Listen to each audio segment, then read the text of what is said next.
Good morning, Fargo. My name is Tony Gehrig, Fargo City Commissioner. I'm here today to review the April 10th Fargo City Commission meeting. Pretty light agenda. We'll go through it quickly. The three items were chickens, official truck routes, and Tim Corwin's house, the buyout. I'll start with chickens because it seemed to be the hot button topic for that week with the meeting.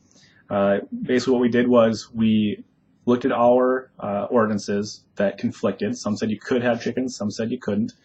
And we basically decided that we would allow chickens in the city of Fargo with obviously some common sense restrictions. You can't have 100, you can have 5. You can't have them roaming free, you can have them in a chicken coop that has some boundaries. We had to have some restrictions on there. You also had to have a registry. I am not a fan of registries. This for me was a compromise in order to let this happen.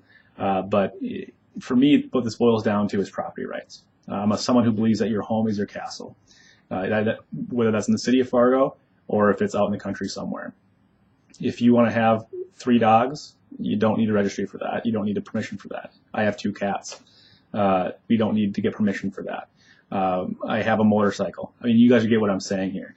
I believe that we have lost a lot of our freedoms and liberties as far as property rights go, living not only in the city of Fargo, but all over the country. And if this is a small way to get those rights back, and if this is how it's manifest, then I say so be it. And the government will now allow you to have chickens, where I don't think we should have ever had a say, quite frankly. I voted yes for chickens in Fargo. Official truck route, I'll be quick on this one. If you have a 50-ton construction vehicle that you need to get from point A to point B, we're asking that you don't do it in the spring, or you get a permit to do so. The reason being is it's scientifically proven that roads get damaged when you do that.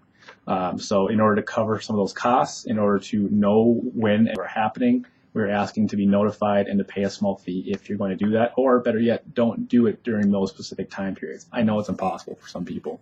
You have to go where your job is. But it does affect everybody when our roads get torn up with these massive vehicles, right? It's not like driving a Chevy truck or a small SUV or something like that on the road. It's a massive vehicle. I voted yes on that. Tim Corwin's house, I also voted yes on. This has been in the news quite a bit. It was a $1.7 million buyout. He wanted more. We wanted less. We met in the middle, right? The other option is to go to eminent domain and fight out in the courts. That's expensive. That drags people's name through the mud. That gets it more public. And not that that's a bad thing, but if we can resolve an issue without having to do all those things, we're going to do it. Now, look, if we were going to pay more for it, I would have voted no. But I thought this was a reasonable number. It was obviously a massive house, a beautiful house in a very important area. Do we need to relook at some of our boundaries for who needs to get bought out and where? I agree with you. We do. But right now, the guidelines say that we need that property. We have guidelines for how we assess people's property and how we say how much that one is for. That's what we did. And we found a number that worked for everybody.